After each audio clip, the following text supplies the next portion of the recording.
Welcome to Post Film Clarity. Today we have on the Cheetah-licious Chris Cinema, who I know from Instagram and from her infamous all-day movie stays, and who is a LA performer. So welcome to the show, Chris. How are you? I'm good. I'm good. Thank you for having me. As I said earlier, this is like my second official podcast. So it's still fresh, but I'm so excited to be here. We're so happy you're here. Thank you so much for coming on. Funny enough, like I randomly just came across one of your videos when I was scrolling Instagram on the Post Film Clarity official account, and I was like, I've never in my life seen another Black girl who loves to be in a movie theater as much, if not more, than I do. I watched like 5 of your videos in a row. I was like, this is unhinged behavior that I totally support. So can you tell our audience a little bit about your all-day movie stays? Yeah, so I initially actually started these back in high school years ago with a friend. So we would like go to the movies, and as a child, I feel like the movie theater was your outlet because you couldn't go anywhere without supervision, and so the movies was our go-to hangout.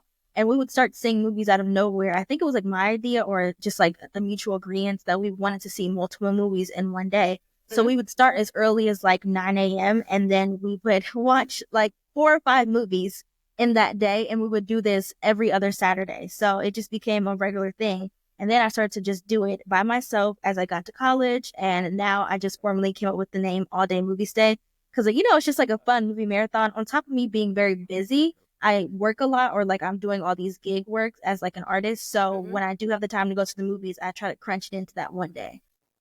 Yeah, it's a really fascinating method of movie watching. I know a lot of people do this when they go to like movie to film festivals, Yeah, because it's like, oh, there's 6 things showing in a day. I have to right. see like 4 or 5 of them, so I'm just gonna stay in this theater all day long. And Mm-hmm. I admire your dedication, because me personally, I think the longest I've ever been, and I used to work in a movie theater. I think the longest I've ever spent at a movie theater was like 8 hours or so, and I wanted to jump out of a window by the end of it. I got so stir crazy. Yeah, What's yeah, the it's a longest lot. day you've had at a movie theater, Chris and Lindsay? For me, well, one of my all day movie stays, I think it was 16 hours. So, Wow, but like girl. it was in between pauses, so it's not like I'm just sitting. I'm sitting the whole time. Like I'm going to theater. I'm getting food. I have my snacks. So like I'm there with my gear and everything. But it's a long full day. Like seriously. Wow. Do you remember um I mean, how many movies was that? 16 hours. I want to say it was probably 5. It had to have been 5. It wasn't less than that. Because yesterday I saw 4 when I went to the movies all day. I saw 4, and that was like about 8 hours or so. So 8 or 6 hours. No, 8 or 9 probably. But yeah, that was like 5 or 6. Girl, I can't watch Wow, I 9 really movies in want a to do day. that. It is a lot. It's a lot, but it becomes habit at the same time. So how did you come up with the idea of recording yourself doing it, and when did it switch over to a social media platform officially? So I actually just started recording about a month ago Oh because wow. I really, yeah, like I started to actually vlog my days and how it would go. And I was just doing it out of just like randomness because people would always be fascinated, similar to what you're saying, how this whole process goes. So I thought to give people a glimpse of that. And I will say, like, so far, it's been very successful, especially on TikTok. Like, I did not expect for it to go up the way it did. When I woke up, I had so many comments and followers, and I'm like, whoa, didn't know people Wow. actually like to watch your day, but they are fascinated by it. Yeah, it's a great concept. Have you has anyone ever said, "Oh, I go to that theater," or anything like I that? have like 1 or 2 comments, and that was like on my recent one too. Like someone claimed they knew that theater. I mean, it's a theater in LA, so yeah, I've had like once or twice, but not often. So you haven't ran into any of your fans out in the wild yet? Nope, not yet. Would you be open to that? Would you be open to doing like an all day movie stay with like a group of people, or do you like the individual experience? I like the individual experience because it is also a way for me to relax and get away Mm. from, my reality for a day. But also, I wouldn't mind doing it because I have done it with a friend. We've seen like 3 movies. That's not too bad. Like we saw 3 movies at once, and we were able to enjoy that movie marathon. But yeah, I would love to have other people join. You just have to brace yourself because, like I said, it's a long day.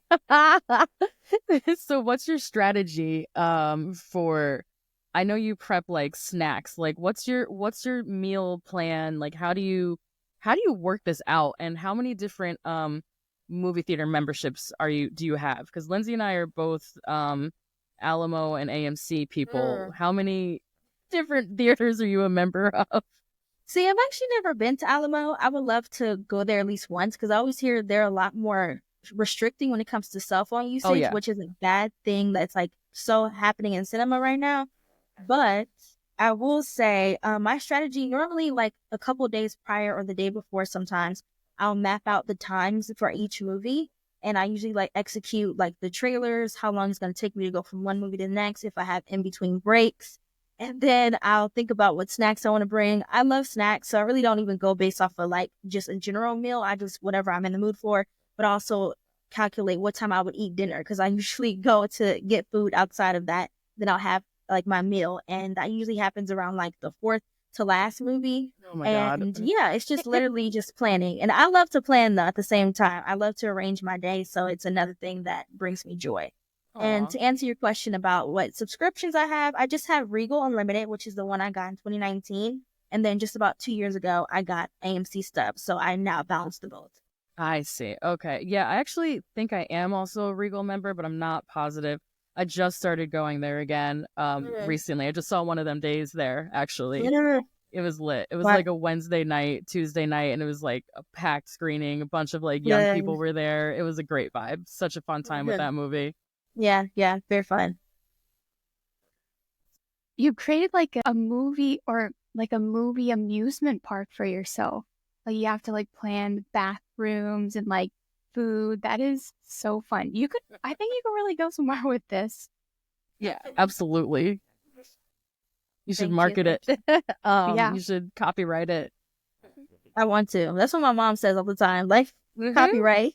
Branding, baby. So, Lindsay, what are we watching today? What are we discussing today? We are watching Disney's 2003 Cheetah Girls by Oz Scott. I am so excited that you chose this movie. I can't really remember the last time that I watched it other than watching it for this, but it was so amazing to watch again. Aw. I'm assuming that both of y'all like grew up with this movie. I did, definitely. Yeah, not me. This was my first time seeing it. Is there a reason for that? No, well, I would say at the time I was a little older and I wasn't a big, like, I was just getting out of the, like, Disney Channel phase. Like, I just wasn't watching anything on there. I think this movie came out when I was, like, 15 or 16. Yeah. And I was just like, I wasn't watching Disney Channel anymore by that point. And I just kind of missed that wave. The last big Disney Channel original movie that I was really into and that I was a fan of was the like Cadet Kelly era, like Wow. like a little bit older. So no, I just like it just missed me by. I just never saw it, and then I wanted to see the second one. I think I was in college by the time that came out, so it just wasn't a part. I have like a big gap in Disney movies, live action and animated. There's still a bunch I haven't seen yet. Yeah. And this was a big blind spot for me, so I'm happy I finally had a chance to watch it and a reason to watch it. So what is this movie about? So this movie is about 4 girls at a performing arts school, and it stars Raven Simone, who plays Galleria, Adrienne Balan, who plays Chanel, Kiely Williams, who plays Aqua, and Sabrina Bryan, who plays Dorinda. All 4 girls are auditioning for a school talent show. At the audition, a former student, Jackal Johnson, works with the girls group to hit it big in the music industry. I loved that this was another classic, like, kind of warning story of what can happen in like the entertainment industry. It's very ironic that Disney is the one putting this out when we know what we know now about their child stars and the way they were working with their talent back in the day. The irony is kind of delicious there, but I do love a cautionary tale. It was it felt a little after school special to me, but like not necessarily in a bad way, just very like there's got to be like a big lesson that everybody learns, and like the like pulling at the heartstrings and making sure that like it seems very like, oh, stay in school, girls, like that kind of like messaging behind it all, and listen to your parents. And I'm like a little older when I'm seeing this, so I'm like, yeah, listen to your fucking parents and stay in school. They were right. Justice for all the parents in this movie, because these girls did not listen. They were pissing me off. Yeah, but what was it? Why am I blanking? Adrienne, her character, her mom wasn't even present at moments. I don't know if you Yeah. recall that scene. Yeah, her Like mom. she Yeah, was boy crazy. So it's like the parents still had their flaws. that's true. That's a very good point.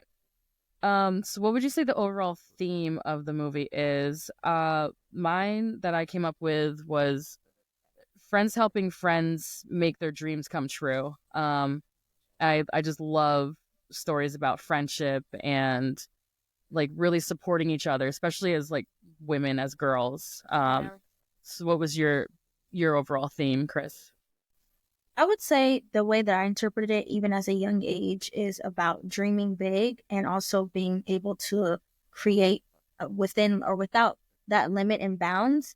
And what also the biggest thing was the strength of sisterhood, because you know you would have these four different girls. They all dress in the same pattern, but they also had these outfits that were unique to their own taste, which is something that always caught my eye immediately as a kid. And it shows like how the bondage of the arts was something that was really shining through. I love that too. I love this. Reminded me. Have you ever seen Fame?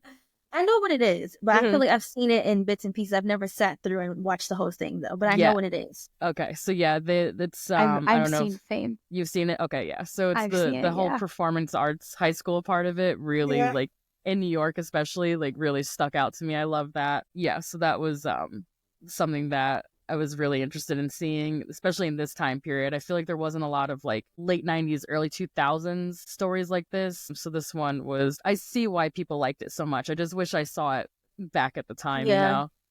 Yeah. Yeah, I understand that. What about you, Lindsay? Did you have any? Is is there is there an earlier or a later Fame, or is there just one Fame? I think they remade it. They might have remade Okay, it. I think I'm thinking of the remake. The okay, yeah. There was a Yeah, that's 2009 not the original. remake. That one was so cheesy. I was like, wait, Oh are it you is. no, it's cheesy? terrible. I think, was it like Yeah. 2010 or something? Yeah. 2009. Yeah, that one is so silly. No, honey. I'm talking I'm talking about the one from the 80s. It came out around the same time as Flashdance actually, which we just watched together. Oh. Yeah, Flashdance, Fame, like the early 80s like dance movies they were hitting.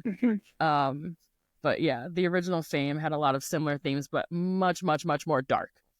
So this was like the light Disney version of that same kind of story, which I'm a sucker for. I love that. I love stories about young creative people. I will say though, for my theme, accountability, like the girls holding each other accountable. Yeah, that's true. Ooh, that's a good one. Yeah, especially when Galleria starts getting a little too Yeah. big for her britches, a little too egocentric, and the other girls just really holding her to task. You watched the second one, right? Or like the third? I have wait, there's a You third one?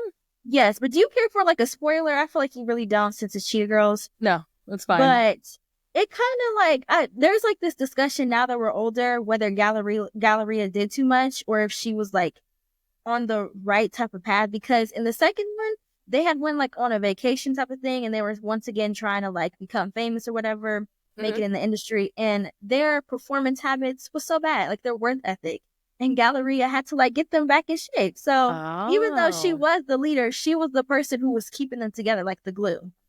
Oh. So there's been like a Justice for Galleria movement since this has There's come out. yes. I believe it. I believe it.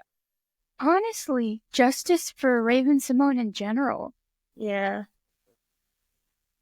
I don't know, something about this movie and especially a lot of her other Disney work, but her like career seems exhausting in like the movement of like having to be the wise noble one that knows Yeah. best. That's a really good point. She has been performing since she was like 3 years old.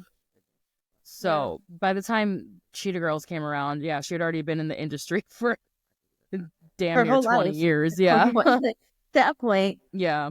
Yeah, her entire life. So she was definitely the most seasoned out of these performers. And I would also say the one who's kind of come away with the most successful career to this day. I think she's back on the Disney Channel, isn't she? Mhm. Yeah. They like have a Oh new yeah, show that's that she's right. like, oh, she's the mom now. I think Raven's Home is what it's called. Yeah. I don't know Yeah. if it ended or not, but she's still working like on a project, like directing something with Disney. So her hand's Wow. still tied with them. Wow. Look at that. Like 2-3 decades. So I just wanted to go through some of the like plot beats of the movie. It's not a very complicated movie, but I just want to kind of set the tone in case anyone who's listening hasn't seen it. Some couple like standout storylines to me were, once the girls have that big audition for the talent show, you think it's going to go a certain way. I thought it was going to go a certain way where it was going to be them kind of arguing about the talent show and deciding not to perform and then ending up like coming back to win it. But what was really more like prominent in the story was the whole like girl group aspect of it and getting like kind of swept up by this sweet talking producer who's like, oh, well, stick with me, kids, and like I'm gonna make you a star, and like all these big promises that they I mean, a young woman would obviously be susceptible to. I thought it was just really smart to make it about more than just a talent show. It like, and to broaden it out and to make it be about like the music industry and how young women are treated in the music industry.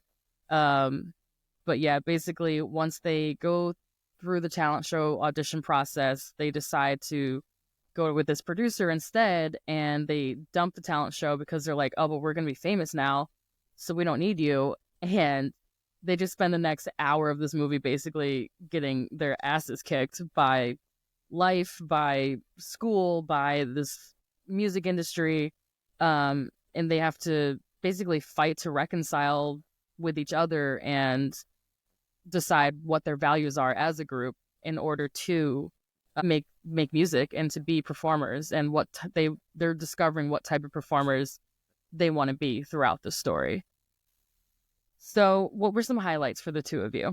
Well, I want to echo off of what you said. I feel like you do have that advantage because you watched it like in your adult years. I never saw it from that retrospect. And for me, I was just seeing the glamorization of them like being best friends. They have this talent show, but I never looked at it that deep within. This is actually showing like a reflection of what happens to young women in the music entertainment business. So like that's a very good point that you made. Oh, thank you. Yeah, it was hard for me to watch it and not think about, I mean, Raven's own musical career and, things that happened with like Lindsay Lohan and Hilary Duff and Britney Spears. Obviously, she was on the Mickey Mouse Club. It was like I couldn't help but see, especially because I was this age, like at that time, like I was part of the Y2K pop, fandom. I was watching TRL every day. Like these were my contemporaries. And I just remember seeing a lot of this at the time, this need to control girls and control their image and basically tell them how to dress, put the masks on them or those costumes. And it just felt very like Britney, Christina, like Mandy Moore of it was a great representation of that time period, I'd say, like musically. Yeah. And within like what was happening in the industry, especially in pop music at that time. It was wild. I was like, oh, I remember this. I remember these outfits. Like I remember this choreography. Like I remember just feeling at the time like it was so what's the word I'm looking for? It was so highly produced, like everyone Yeah. had to look exactly the same way and Like very glamorized and unauthentic. Yeah. inauthentic. Yeah, very like uniform. Like they're wearing a uniform. Um, and that was very, very common for girl groups of that era. And I feel like you don't really see that nowadays as Yeah, much. that's groups in general, especially like musician wise, they're not really a thing. And even when they I are, they don't like know. last long. You know, that's like the last big one was One Direction. Yeah. So Yeah, and that was what, over 10 years ago they broke up or something? yeah, It's like, yeah, they're just gone. I don't know where the pop group went. I feel like it kind of has faded through pop culture. I don't know exactly why or when that change happened, but you're right. It was definitely the One Direction time, which I think maybe pop music is just less like group focused nowadays. definitely. What do you think, Lindsay? That's such an interesting thought. I'm gonna say it routes back to capitalism. As she always Um, does. that wow, yeah. Why have we as a society strayed away from community-based music groups? This is a Well, great it seems like question. now we're just living in the nostalgia of Yeah. like the older music groups. Hmm. Yeah, that's how this felt for me. It was very nostalgic, not in a bad way at all, but just very. It just it was so visceral seeing those clothes and hearing the way the songs were being produced and that certain sound of the like early 2000s like coming back. It was so fun to revisit this because this would have been like early high school for me. But I was more of a like pop punk like hot topic kid. So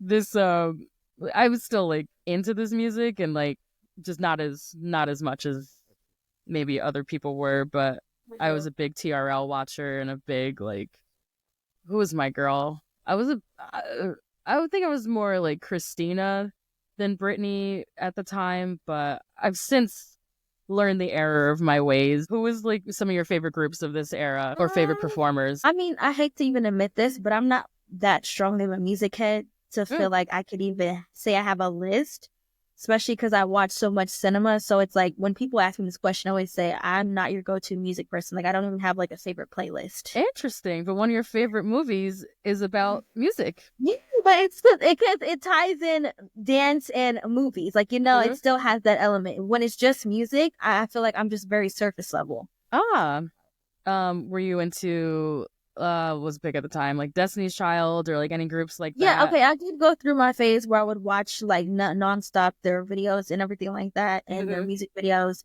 But then I transitioned to just being like a full on throttle Beyonce fan. So I just feel like, Ah, again, it just kind of blends in between. I think I had more experience with watching stuff than actually listening to stuff.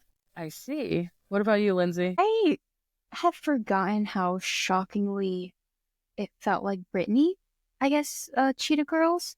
I honestly, even the music felt Oh like yeah, very, very similar. like that sound. Yeah.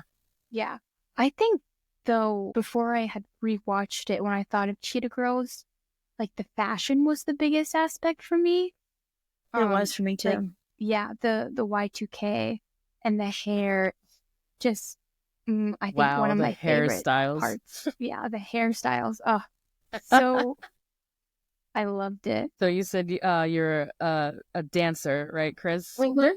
When did you get into dance, and did you ever learn any of the dances from this movie? So surprisingly, I didn't learn much of the dances because I feel like the choreography is fairly simple from like my standpoint.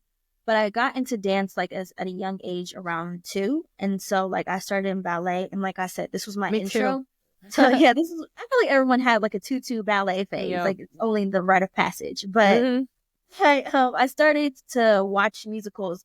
The first one being Cheetah Girls, and at the time, even like High School Musical, all those things were circulating. It was a big thing for Disney to have musical elements in their films. And so I didn't even know the proper name for a musical because I feel like this ties into like being a Black artist or a Black consumer as well.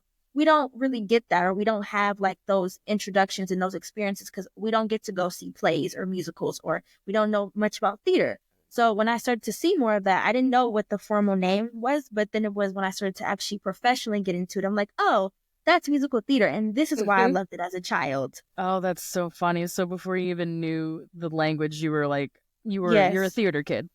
Yes. Oh, that makes sense. This feels like a very big, like, theater kid movie. It is, definitely. So you already briefly touched on it, but did you want to delve into why this movie is so important to you and why you picked it, how it's influenced you as an adult even? Yeah. So, like I said just beforehand, it was my first time seeing a musical on the big screen and then also seeing Black women and like people of color in a musical as well. Then also watching Disney, because, like you said earlier, Disney, the plots are fairly simple. You don't have to think too hard about it, it's nothing complex. But I also think it's like one of my early childhood movies that I watched. So I naturally had that nostalgic attachment to it. And then it transitioned to like, I even dressed up as like a cheetah when I was like maybe 4 or 5. Yes, like it started there. That was like the Wow. first thing where I got into cheetah print. And so it carried forth like years and years. Now I still like buy cheetah print. And my mom, she told me as a joke, she's like, just because it's cheetah print doesn't mean it's automatically cute. Oh, And I'm like, that's true though. But when I walk in somewhere, like I genuinely like my eyes spark and I'm like, whoa, like it's cheetah print. It's cheetah it's print. Cheetah-licious. It is. That's how strong my attachment is to this film. But yeah, Wow. Oh, it's that's an so interesting thing. beautiful. And how about you, Lindsay? You go way back with it as well, right? Yeah, I don't, this is not something I talk about a lot, but when I was younger, I would love to sing a lot, like me and my sister, Mm-hmm. and we would like record videos and post them, but we had to like take them down because of our family, but yeah, I think the singing and the I think just how diva they all are. Yeah, I that's a good loved one. Mm. it as a little girl. Aw, yeah. Lindsay and her sibling are great, great singers. I've caught snippets. um, so like I said, for me, I had no attachment to this movie. I I this is probably even more embarrassing. I only knew it through like TikTok, through memes. When I finally saw it, I was like, oh, that's where that audio is from. That's where that joke is from. I had no clue. Like the cultural, like the pop culture impact Cheetah Girls had on like a whole generation of young women. Like I think I was just outside of it. But yeah, I knew it just because of memes, basically. Um, and I told our last guest, we just did an episode on Pride and Prejudice, and I told her the only reason I watched that movie too was because of all the memes about like the hand flex and the dance numbers and stuff. And I was just like, I mean, if it gets you to watch a movie, it gets you to watch a movie. But that was my introduction, was just, and like a lot of posts on Twitter about it as well. Yeah, it is really like always over there on Twitter. Yeah. Especially on Black Twitter. There's like always going on about Cheetah Girls. I'm like, I need to see this movie. I feel I'm left out. Um, What are some of the memes? I can't like even think of. especially, I feel like it was especially about like their clothes and like how like bad that not bad, but how like kind of silly the dancing was. Yeah. Oh, And a lot about the love interest as well, and how I was like halfway through this movie before I was like, wait, is he mixed? So like the racially ambiguous like love interest to Galleria. I know he was always like a big topic of conversation as well. why do you guys think that they put in a love interest for only like one of the girls? I don't know. I'm not sure if it was like a formulaic like, oh well, there's got to be a love interest, and maybe they didn't want to do that times four just because it's so many Mm-hmm. people, so many characters, or if it was because Raven is by far the biggest star, especially at this time, and it kind of gave her like extra to do in the movie. Those are just guesses though. I'm not sure. Do you know, I would Chris? say as a rebuttal, I don't, it is an interesting thing and I don't quite have the answer to it, but in the third one, spoiler alert once again, they all have love interests, even though Galleria is not in it. So I don't even think it has to do with the fact of them not like wanting to have excessive plot devices, like romance wise. Mm-hmm. But I really don't know why she was the only one singled out, and then the rest, they just were doing their own thing. Interesting. I had no idea. So they made a third one without Raven. They did, yes. Oh, I think she had left. She left. Well, yeah, was there drama with that? I feel Yeah, like I'm pretty sure it was drama attached to it. Like there's a whole like discussion with that too on the internet, But yeah, good. I think Adrian and Raven, they do have some type of somewhat coexisting healthy relationship, but it probably was drama that led her to depart ways. Ooh, I could definitely see that, because wasn't 3LW like just getting going at this time? They were. Yeah. Another early 2000s girl group. Very Cheetah Girls coded. Very. So Adrian and Kiely were both in 3LW, right? Mm-hmm. Yeah. Yeah, oh my god, I remember them. The Prometheus. Oh, so good. So what are some of your favorite dynamics, Lindsay? You said that there was interesting dynamics amongst them. Yeah, and I guess it was kind of just how the movie was setting up like the different friendships, but Chanel and Galleria kind of having their like previous own thing, and then Aqua and Dorinda kind of being like the additional new band members. Mm-hmm. It was interesting, I guess, with my theme of accountability, how Aqua was kind of like to Chanel, like, you need to figure out your friend because she's messing up our thing. Mm-hmm. It was something, I don't know, it was just interesting. Aqua and Dorinda's, I guess, like, they were kind of in a separate entrance. movie for like a little Mhm. bit, like they Yeah. had their own. Well, I feel like we got the least with Aqua, and I was wondering like why that was. I don't know if it was Kiely, or if they just didn't have a lot for her to do in this movie, but I felt like besides like being from Texas, like and having like the funny one-liners, Aqua didn't really have a lot to do. But Yeah, we didn't even know anything about her family. No, which it was so weird to me. We never even go home with her, do we? We never like see her personal life at all. It's crazy. But my favorite dynamic by far in the story was definitely Chanel and Dorinda. I loved that story, and I loved seeing like Dorinda's vulnerability and how she felt so ashamed of being like a foster child and not having money, and like the lengths that she went to like hide that felt very like realistic for like a teenager, especially a teenage girl, when you're trying to fit in and not be singled out in any way. And then Chanel's compassion is so like admirable. I think Chanel is probably my favorite character now that I think about it. I think she's got the most passion and compassion for her bandmates, and she's the most like, I don't know, most like soulful maybe and supportive character. And I just love that she kind of takes Dorinda under her wing, and she's like, I never cared where you lived or how much money you had, like, you're my friend. And I felt like it was so important to see that type of friendship in, this is like a year before Mean Girls comes out. So it was kind of nice to see nice girls, quite frankly, and like the flip side of what was happening in like early 2000s stories about like young women. I love Chanel. I think she's a great character. I loved that scene where she took her mom's credit card and bought so many clothes. She was like, I'm going to go see my friend and have her try some of this on. Oh. Yeah, that scene made me cry. It was so sweet.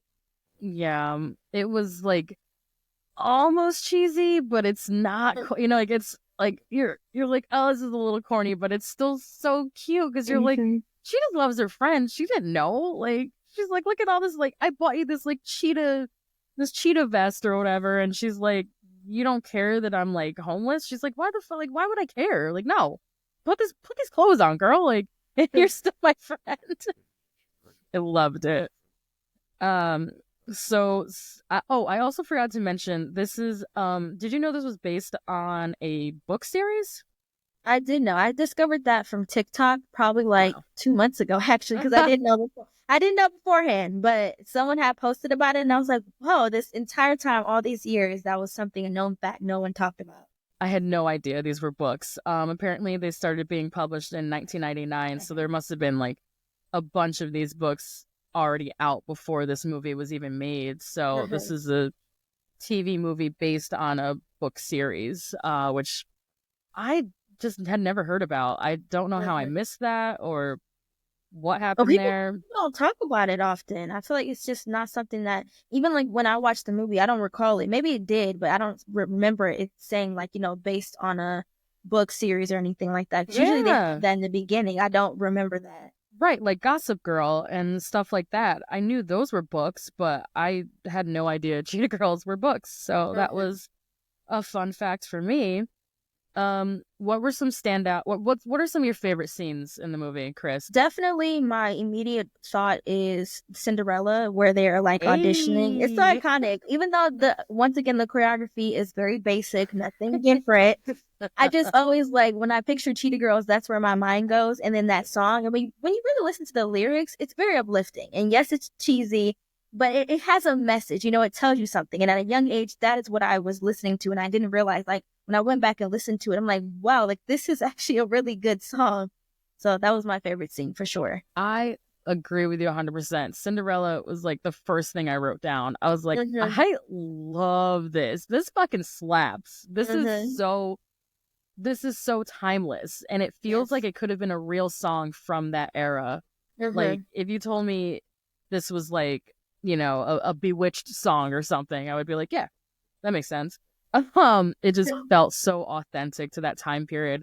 So I love the Cinderella song. That was their talent show audition song, correct? Yes, correct. Yeah, loved it. And then meeting Chanel's mom was, oh my god, this lady is wildin'. You already like touched on it, Chris, but this woman, she was very much giving, again, this is like a year before Mean Girls. They're like, I feel like they're in conversation with each other a little bit, but like the mom in Mean Girls, who's like, like a MILF type. Yeah, like very milfy, very like, I'm just like a young hot girl who wants to have fun, like take my credit card, do whatever, like I'm outliving my life. And meanwhile, like your daughter's like sitting at home alone, just like eating wanting cereal. to spend, just eating cereal and like wanting to spend time with you. And you're like, I'm in Paris with my boyfriend. She was wild. I thought it was interesting, like you said, to see like a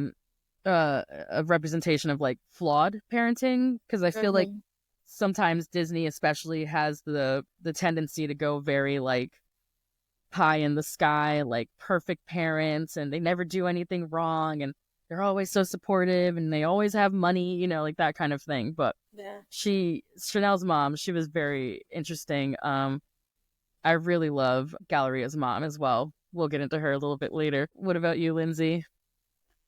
Well, I wrote down one of the quotes that Galleria's dad said, and this is, getting into Galleria's mom, but he said she's not going to make your mistakes because they will be her mistakes.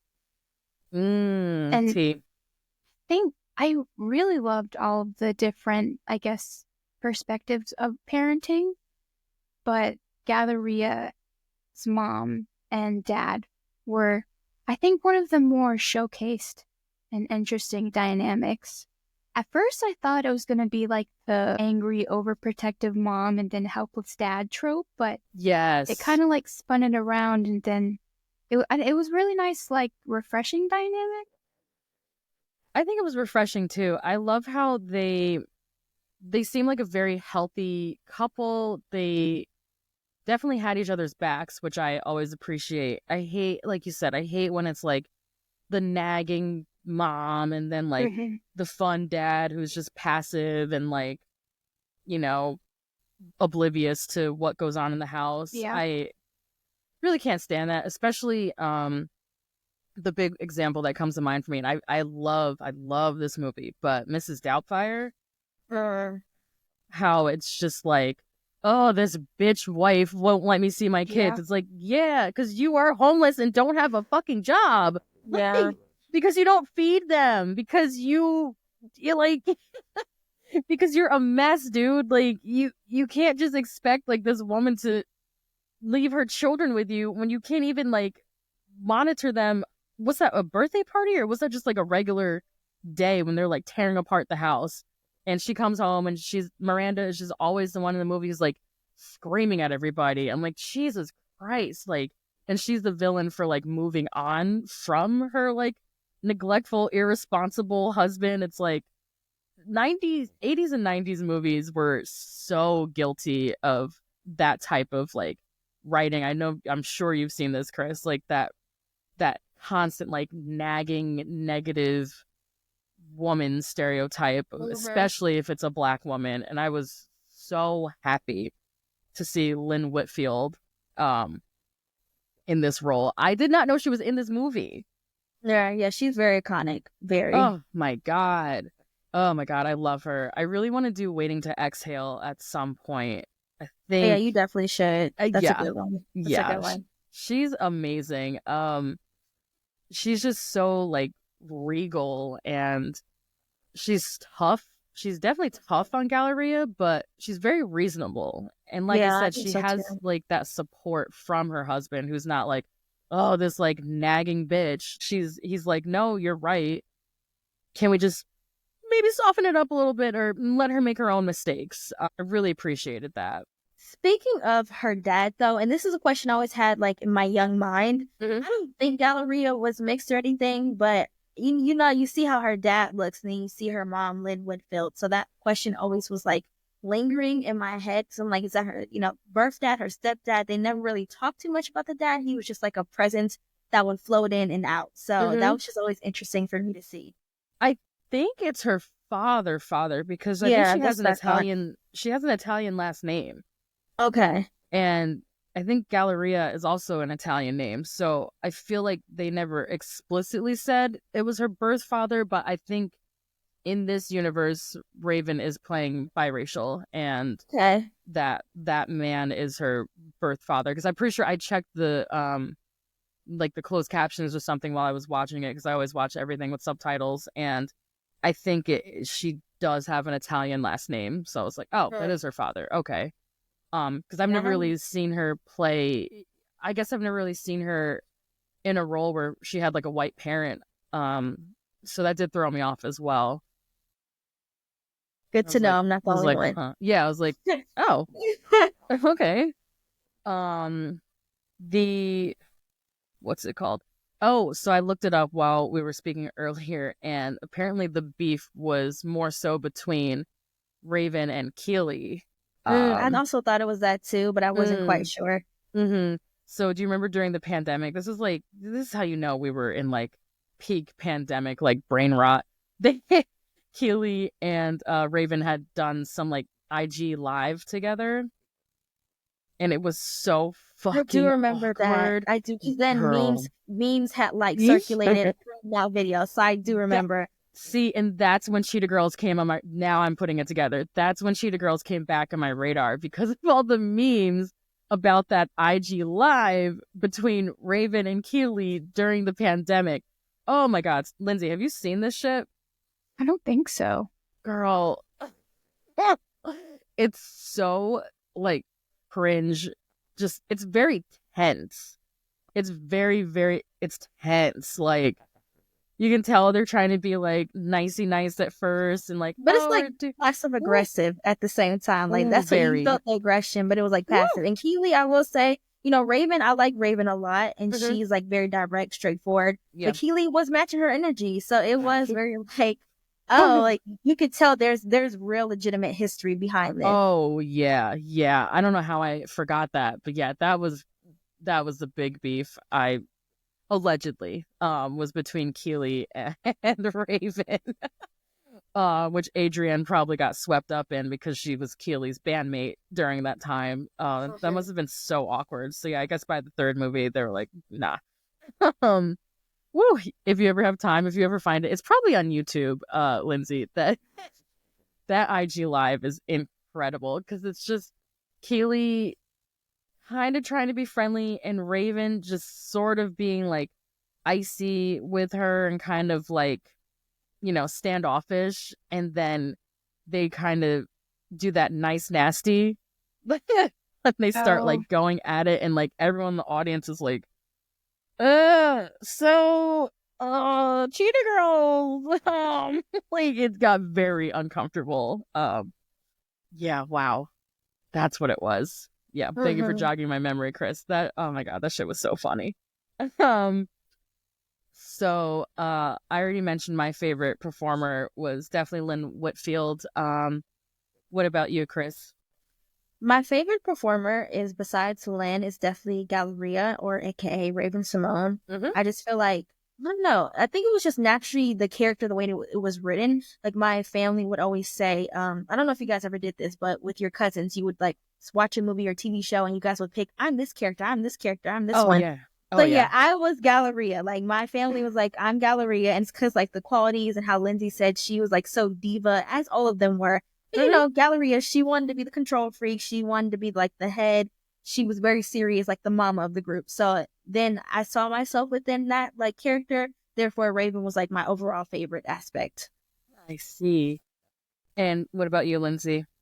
I also, well, I really liked Chanel's character, but I think I am maybe a little biased because I love Raven Simone and I loved That's So Raven growing up. Um, yeah, I do. Well, I mean, I think the movie was pretty centered around Galleria. I think Yeah, so it too. It was. It definitely felt was. like, yeah, it definitely felt like it Yeah. was Raven's movie. Hmm. Which, given her standing at the Disney Channel at the time, I mean, that totally makes sense. Like, she was by far like the front runner there. So for some extras, I had some more fun facts. Did you know this was produced by Whitney Houston? I did. And I think she produced Princess Diaries as She well. did, and Yes. also Brandy's Cinderella.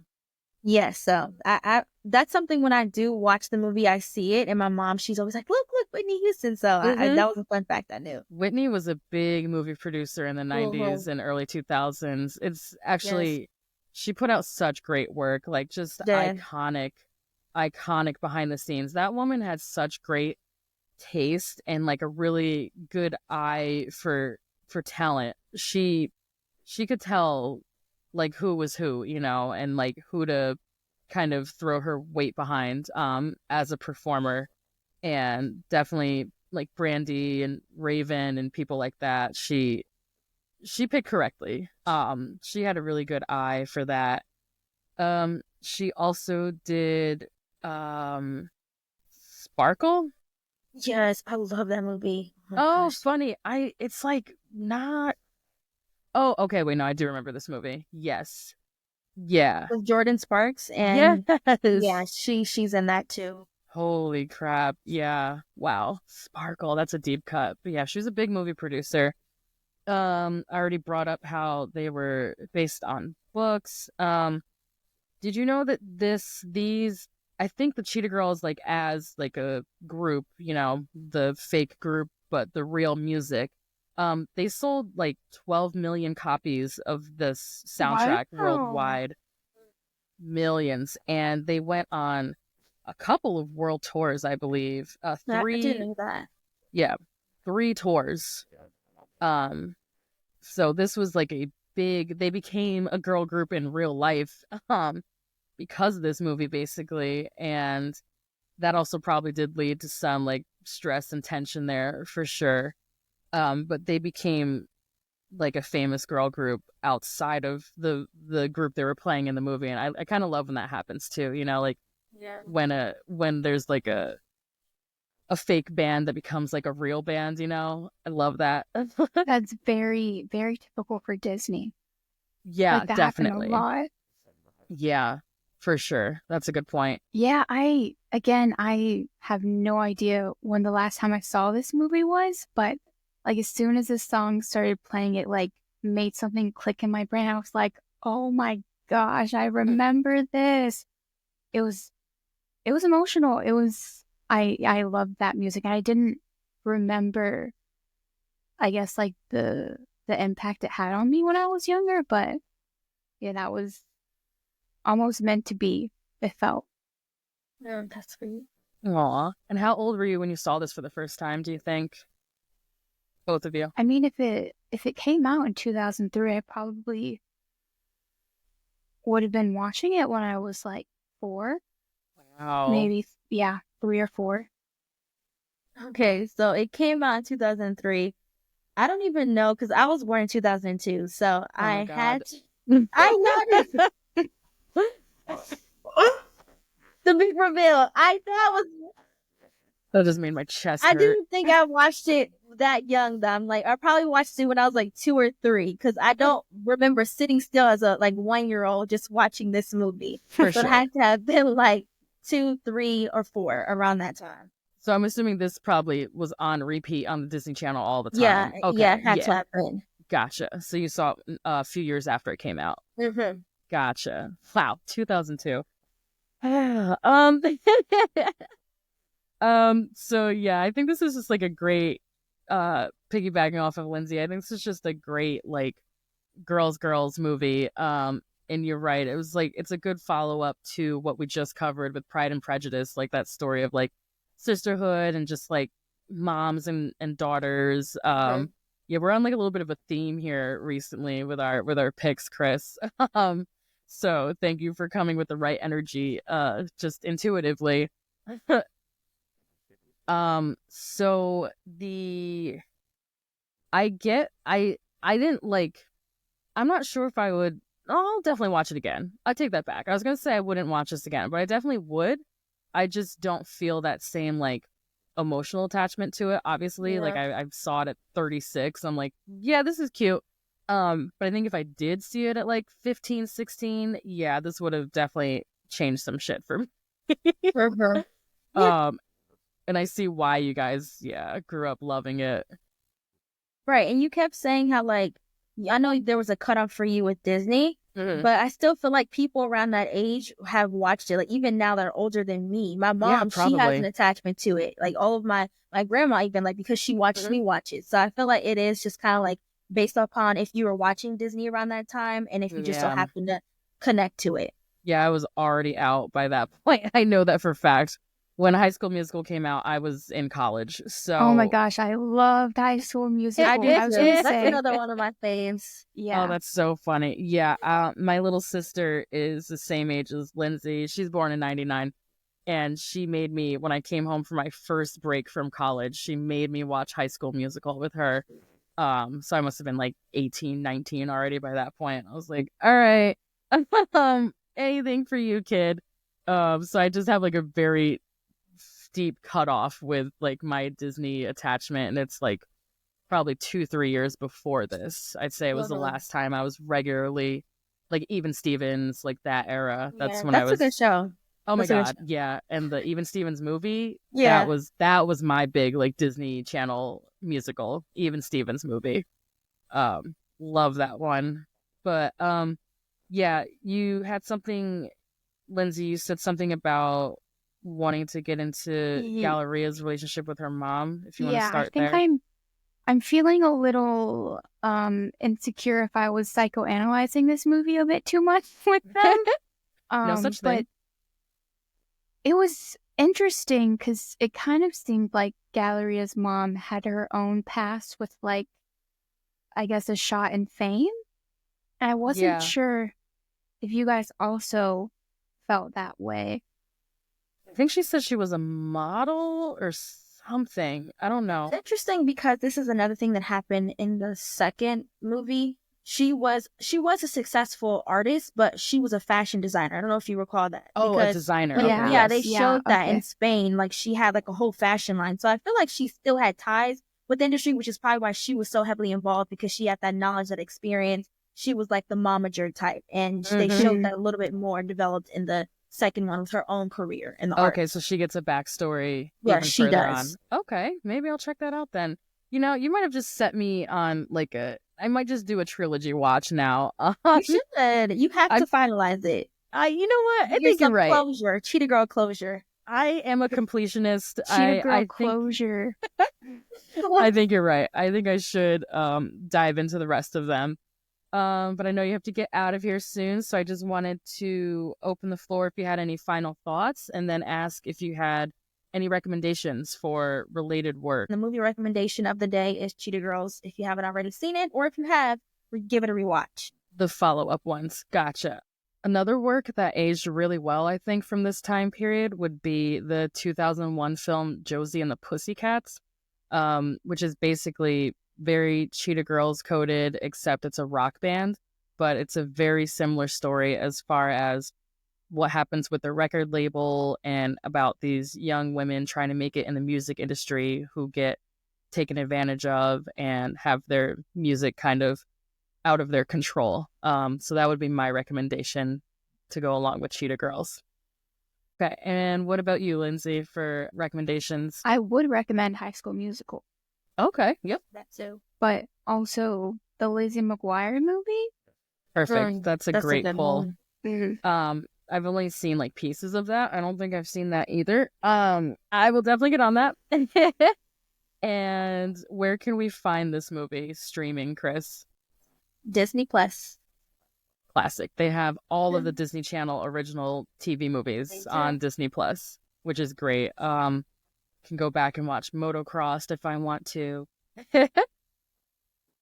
So for our next episode, we're actually doing a surprise bonus episode.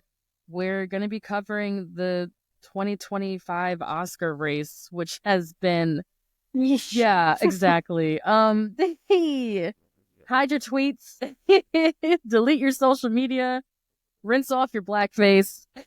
We're covering all the Oscars drama of what has been one of the craziest award seasons in years. So we decided to do an emergency episode on that. So that'll be next week. We're dropping in for an Oscars talk. And our guest on that will be Hallie Platts, who we'll have on again for a full-length movie, but she's dropping in for an emergency Oscars episode next week. Yeah, it's gonna be wild. And where can we keep up with you, Chris? And where would you like to be found on social media? So for Instagram, you can find me at Chris Cinema _ Chris Cinema _. And then for my TikTok, it's Chris _Cinema. And yeah, I'm also launching my website, chriscinema.com, this month. So I'm getting that together, another outlet you can find me at. Congratulations. Thank you. And do you have any upcoming projects you'd like us to know about? Not as of right now. Okay. Besides my website. That's it. Perfect. Thank you so much for coming on today. I would love to have you back sometime. If you want to become like our Disney Channel guru, or if you want to, whatever you want to cover next, the choice is yours. We'd love to have you back on. Thank you for having me. I enjoy both of you guys. That was nice to meet you. Thank you for coming. You as well. Very nice to meet you. Very nice to meet you. Okay, and to wrap it up, in order to do some research on this movie and to get like a better feel for its impact, since I wasn't really tuned into it, I found a great article from the Culture Crypt about this movie that I'm going to drop in the show notes. It's a quick one. It's just about the impact of the diversity and how this movie was kind of ahead of its time as far as the diversity of the cast members and their backstories. So I thought that was really interesting. It was diverse but not too cheesy. I think you mentioned that. Yeah, it was really, really great article. So I'll definitely link that in the show notes. And speaking of show notes, I'm going to plug our socials before we get out of here. You can find us on Instagram, TikTok, and YouTube at Post Film Clarity Pod. We are at Post Film Clarity on Letterboxd. And then you can also email us if you would like to. Send us some song lyrics to postfilmclaritypod@gmail.com. Is that everything? I would love if someone sends us a little poem. I'd love to read a little poem. See, be careful what you ask for, because if you're creepy, I'm finna block you. But yeah, some poems would be nice. Cheetah Girls haiku. That's some homework. There if we you're go. Curious. Yes, a Cheetah Girls haiku. We will read it out on the air. No problem. I'll read it right before I go to bed every night. So thank you for listening to our first Disney Channel original episode. And we'll see you next week for our bonus episode on the Oscars race. Bye, honeys.